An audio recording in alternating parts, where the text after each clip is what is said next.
everybody to our Eastspring studios. Today we're very privileged to have Ken Wong, who is the product specialist for our Lipper award-winning China fund.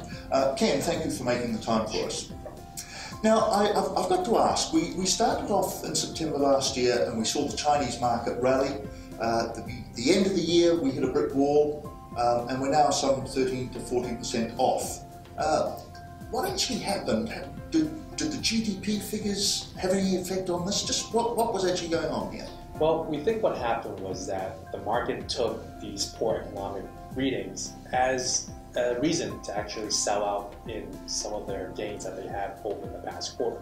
If you look at Q4 was a fairly good quarter for the Chinese equity markets. So, and obviously we had 5 consecutive months of strong performances from September all the way up to January and February of this year. So having slightly lower than expected economic readings was a good way for investors to actually start taking some profit as an excuse to take some profit in the markets. But that seems to be an ongoing process because over the last day or two we've actually seen some shaky PMI figures, and we've seen investor confidence again be knocked by that. So the point I'm grappling is, at what point does the market stop pricing in the perception and it starts pricing in the reality? Well, we think that the markets are getting closer to pricing in things a little bit more closer to reality. A good reason behind this is that valuations now are much lower than they have been historically over the past 10 years. Expectations have also been dialed down.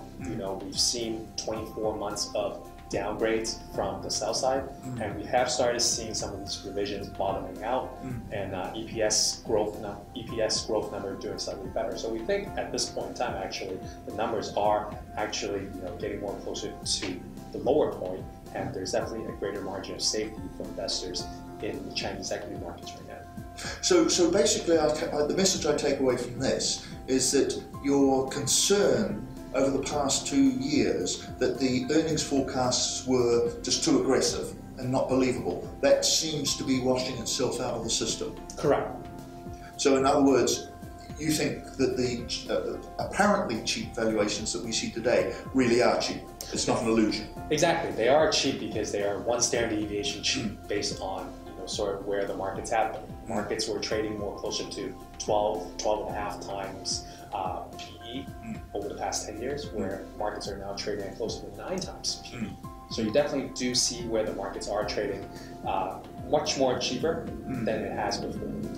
But this is sort of a dichotomy, really, because over the last year, the value across Asia, and presumably in China as well, seems to have been in the cyclical stocks.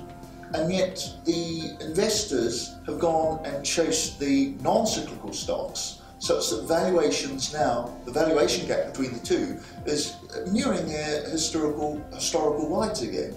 So what actually is sort of going on here? Well, what's happened is that some of the cyclical stocks, and again, some of the consumer names that we've seen in the marketplace, was derated last year, and they've also derated again this year. Obviously, some of the same-store sales growth numbers were slightly lower than expected.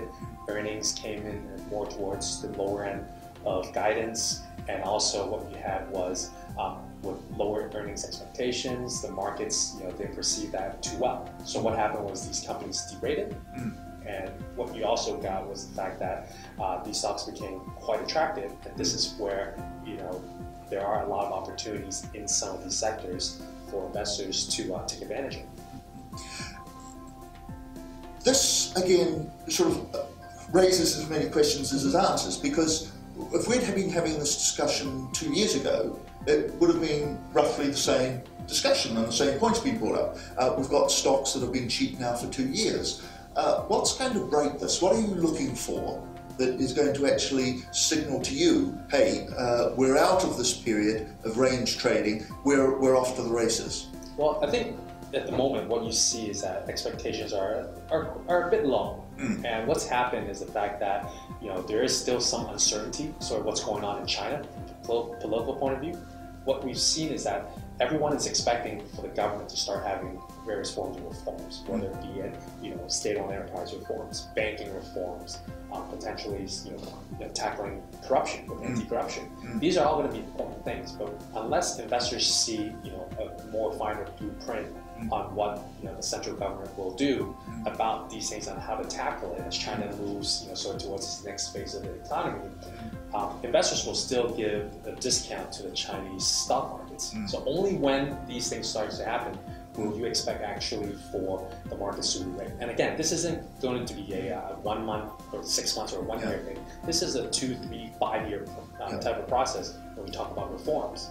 But when these things start to happen, that's when you will start to expect investors to price things slightly different for the Chinese equity markets.